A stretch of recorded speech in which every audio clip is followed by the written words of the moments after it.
friends, as you know, we've been running a series on short fiction, particularly focused on the writing in the 19th century.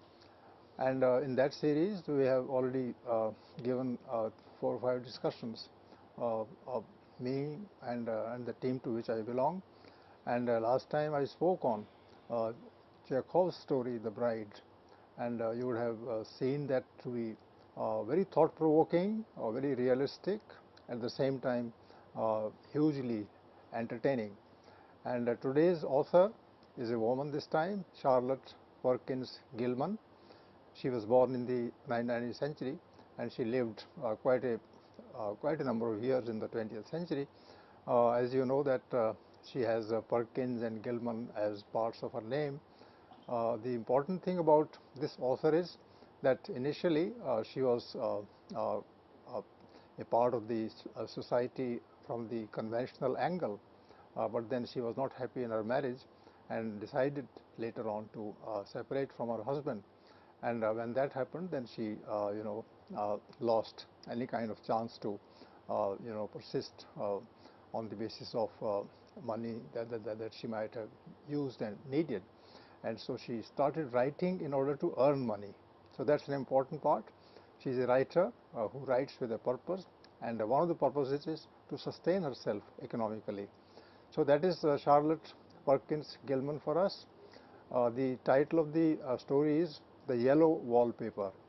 Now, because the definite article, "the" is in the beginning of the title, therefore she's talking about a specific thing, specific wallpaper, and that wallpaper is yellow of color. So all these things will arouse a kind of curiosity in our minds regarding why the story is called The Yellow Wallpaper, and what is it doing in the short story that a woman is writing. Maybe the title is symbolical. Maybe it just takes you back to the time when walls were papered, and that was one way to keep the room clean in a particular way. So you can think of all those things, and the story belongs to the 19th century life in America. Charlotte Perkins Gilman is an American writer, an American woman, educated of course, and then a writer of name and repute. So let's talk a little about this author, because later on we will be taking up the short story, The Wallpaper, The Yellow Wallpaper. Specifically, Gilman's separation from husband Walter Stetson and her writing coincided. That is, she started writing only when she had taken leave of her husband. That happened in 1887. She was 27 years old. In a span of 48 years that she lived after that, from then on, she wrote short stories, novels, poetry, and non-fiction prose. So you can see the range of her writing, the range of her interests. She had to survive, but she also had to listen to her inner voice, which needed different art forms for use. And just see the range. Short stories, of course, that's what we discuss, and already we have had a discussion on the form of the short story. The novels, the long pieces, long fictional pieces.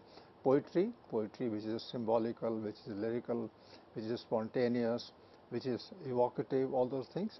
And non-fiction prose, which means that she is sometimes talking directly in terms of thought about the problems and issues that she faces. So this has significance because that will affect her short stories also. Her short stories too would carry a large amount of poeticality, a large amount of imagination and also thought. So all these things get combined in any piece that you write if you have that kind of penchant, that kind of interest. She could be called a product of the perspective of the American Civil War that had lasted 4 years from 1861 to 1865 and had left an impact on the sensitive population at the time. This is an important detail. The Civil War in the latter half of the 19th century changed the political and ideological map of America, and in fact made America enter a new phase of history. Civil war means that there is a war between two groups of people inside the country, and both the groups try to, hoist their own power on the society as a whole. And the people who won the battle were basically the most sensible, the most ideologically useful people in America at that time. And that's what is proved by the fact that immediately after the Civil War, that ended in favor of the Republicans, abolition of slavery drew the attention all around. Slavery existed in America till 1861, but then there was a war, and one of the issues that the war was fought on was slavery. And imagine that a large number of population is a slave of another group of people, and slavery means total dependence on resources, total dependence on a master, total dependence on the circumstance, and that the quality of life of a slave is really very low. So it was a very inhuman system, the slave system, and people must have be very idealistic to pursue freedom in such a tight case, such a difficult circumstance. And the war was bloody. Lots of lives were lost, but then finally, mercifully, the people who opposed the slave system, the slavery system, they won. Why do I call her a product of the perspective of American Civil War? You must be wondering the particular construction of the idea, and the perspective actually starts from the beginning of the war, in fact a few years before the war actually begins, and it lasts for quite some time. The war ends technically in 1865, but then the euphoria, the atmosphere, the purity and the idealism of the meaningful war, that continues for a long period of time. And those who are born at that time and those who breathe in that time, and they breathe not simply air, they also breathe the ideals and ideas of the time when they are young and they are evolving. So imagine that in 1865 the woman is just 4 or 5 years old, but then she knows that the scene has changed, and that she is moving towards a kind of liberty, a kind of freedom. Interestingly, in the early years, she believed that the white race was superior to all other races. Now, that goes totally against the spirit of the Civil War, but then one has to be objective in one's assessment of a writer, and the writer initially believed that the white race was ahead of all other races. In one sense, that might be true also, that the white people were masters. They had, at their disposal resources of education, resources of money, resources of political power, resources of guiding other people, managing, the circumstance. Therefore, they were, more developed, more evolved than the other races that lived in America at that time. But accepting that as a fact which will influence your behavior, that is problematic. And being a woman, she must have realized very fast that the idea of the white race is rather an idea that should be held to critical examination. On the other hand, I say she focused attention on women as a thematic subject, but seldom claimed to be a feminist. Once again, there is a mild contradiction between her pursuits and at the same time the kind of trend that she might belong to but doesn't understand. So she was writing on women, obviously, because she was a woman and she was facing prejudices of males against women as a child, as a growing up young woman, and as an adult. And the influence of the basic bias of males against her wouldn't have been missed by her. Therefore, she was writing on women. And this particular story that we'll be discussing is focused upon a woman, and I'll come to that later. But then today she would be called a feminist, today in the 21st century. Later part of the 20th century would realize that because she is writing on women and writing on them with sympathy and with compassion, therefore she is willy-nilly part of the feminist trend that emerged as a strong trend in the second half of the 20th century. So initially she was a writer, she wrote literature, and she would be criticized, she would be appreciated by her contemporaries. But then, because feminism was not exactly a trend then, therefore she would be made equal with all other writers, and they would assess her worth as a writer on the basis of the quality that was reflected in her writing. But then one of the qualities is to sympathize with that section of society which has been at the receiving end of human beings all over the history in the world. And this feminism becomes clear only in the 20th century, the last few decades. And then people realized that there was a lady called Gilman, and she wrote on women. She didn't know that she was a feminist, but then she actually belongs to the category of feminism. Feminism doesn't mean anti-male. Feminism means that the woman realizes that she is equal to all other human beings, and if she is being subjected to any kind of pressure from the community of the males, then she has to defend herself, and she has to project herself as an equal. So that kind of feminism is there in her, and I would particularly call it a very healthy kind of feminism, because she is fighting for equality, and then she's fighting for justice. She is not fighting for subjugating another section of society of the males. A simple-minded individual, she interpreted the economic issues of the day mechanically and simplistically. Simplistically, that life is black, life is white, and there is no gray area in between. That is a simple-minded individual. And in the 19th century, that was perhaps the first group of people, women, who would have gone to school, or who would have been conversant with letters, with reading, with writing.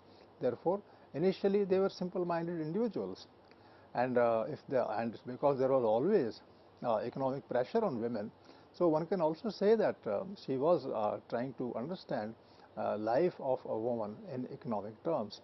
If you entirely focus upon the economic aspect, the economic poverty, the economic kind of deprivation, then there might be issues and problems, because in literature, economics is a factor, but not the reigning factor. The reigning factor in literature is cultural, is literary, is aesthetic, it is humanistic.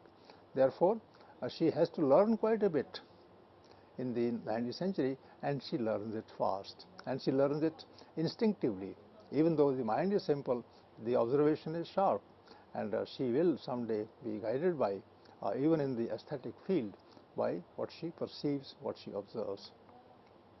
She accepted Darwinism as her guiding principle and projected herself as an evolutionist. Now, this is a positive part. In the 19th century, accepting Darwinism was a big attack, a wholesale attack on the concept of religion, on the concept of God. God was the creator. People said God created human beings, God created nature, God created the world. These were the principles that had been accepted by civilizations all over the world. But in the 19th century, there was a gentleman, there was a scholar, there was a scientist called Darwin, and he examined the journey of humanity from one point to another, and he concluded quite convincingly that actually there was no creation. Human being was not created at a particular time on a particular day. There was no creator, because if there is a creator, then the creator creates, but human beings are not creations. What are they? They are actually a part of the chain of evolution of life on the planet. This is what Darwin was saying. Darwin may not have been 100% correct or without fault, but then his logic was entirely different from the logic that the people believing in religion pursued. So therefore, it was quite a courageous act on the part of people in general, and women in particular, that they adopted the Darwinian principle as the guiding principle. So if you believe in Darwin, you believe in humanity. If you believe in Darwin, you believe in progress. If you believe in Darwin, then you believe in the imaginative powers of a human being, which discriminate, which identify human beings as a species entirely, different from the other species on the planet Earth. So Darwinism would have given her that kind of progressive view of society. People evolve, and when they evolve, they learn, they criticize others, they criticize themselves, they assert. All the good qualities are there just because people start believing now in themselves as human beings, and Darwin was the major voice of the time. He reigned over the 19th century almost entirely. He was born in the first few years of the one of the years in the early 19th century, and he was the talk of the town all through the 19th century. In fact, today and in the 20th century too, Darwinism has won the battle. Now human beings, think of history, think of human beings being the products of circumstance and society, from where they learn, they grow up, they become better, and there are chances that there will be a day when human beings would be able to create the atmosphere of complete freedom. So she was an evolutionist. Evolution is the central word of Darwin, and she called herself an evolutionist. Socially, she considered herself a reformist. Naturally, if she is not happy with the world, she would like to do something to make reforms, and she would be on the side of those who believe in change. So she was not traditional. She was not a conventional person who would adhere to the accepted principles. She was a reformist. She would always criticize. She would always take an angle that appealed to her at the time she was writing, and therefore reformism also, along with evolution, was her positive trait. Again, strangely, she took a position entirely against the Freudian view. Now this is problematic. Freud also was a great humanist, and he wanted to solve the problems of what other people would call transcendental and connected with fate, and he would say that human beings also have minds, have imagination, have ideas, and these ideas are mixed, and you cannot separate one idea from the other. And according to Freud, sexuality was the existence of men and women as separate beings to an extent. That was the central issue of humanity. Now, Freud also brought about a kind of intellectual and ideological revolution in the 19th century. He was born in the mid-19th century, and immediately his word, his message about the psychology that governed the behavior of human beings, that spread like, as they say, wildfire. But and she was an exact contemporary of Freud, because both of them were born within the same time span, within the same perhaps decade, but then she didn't accept his view. Why?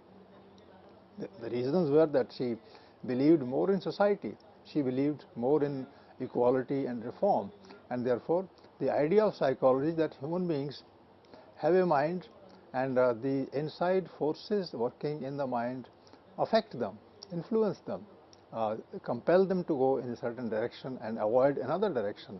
This particular viewpoint was not, it did not find favor with Gilman, as we know, and therefore psychology of the conscious kind will not be present in her writing. It is there. Women have mind, women have sensibility, women have imagination, and that imagination always helps them take one direction in preference to another. All that is there, and that is borne out by what she wrote. But then, consciously speaking, if one asks her about the dimension of psychology, and particularly the emphasis on sex, as Freud would always place, that would not be acceptable to her. Yet, since she cannot avoid a humanist view like that of Freud, therefore Freudianism would be there perhaps in her writing, but not in her mind, in her conscious mind. One can yet say that she was a good learner. and evolved into a strong voice of reform and protest. Now, this is the crux of her sensibility, and this comes out quite clearly in the yellow wallpaper that we are supposed to take up in some detail. And therefore, I say that from here we can actually approach her short story, with some kind of, clarity, with some kind of emphasis. The world of literary criticism caught up with her late in 1973, many years after her death. People didn't recognize her worth, as a literary writer when she was alive, and there was a kind of rebirth in criticism of English literature, and she was once again born. She was reborn as a writer in the 1973 when her short story, The Yellow Wallpaper, this is the one that we will discuss, was republished by the feminist press, because women of the 7th and 8th decades, they realized that this woman specifically talks about the problems that women face, and that those problems are peculiar in nature, and if you don't read about them, if you don't understand them, then you will be faulty in your assessment of the women's role in society. And this feminist press found a great number of details and clues in the story, The Wallpaper, and that's how this was republished, and it regained, a kind of view that was earlier missing. The story had been written in 1892, imagine, 8 years plus 73, 81 years before, but then it found mention, critical mention and acceptance only in the 1970s, and published much later in 1920 originally. The story was written in 1992, and it was published in 1920, 28 years after the story was written. Even that was problematic, but then it was republished in 1973. So now you have an idea about the kind of writer that we confront, a woman who is sensitive, a woman who has her opinions, and also those opinions are reflected in a particular way in the story that we discuss. Therefore, I think we are now well equipped to take up the story and to understand it in clear terms. Thank you.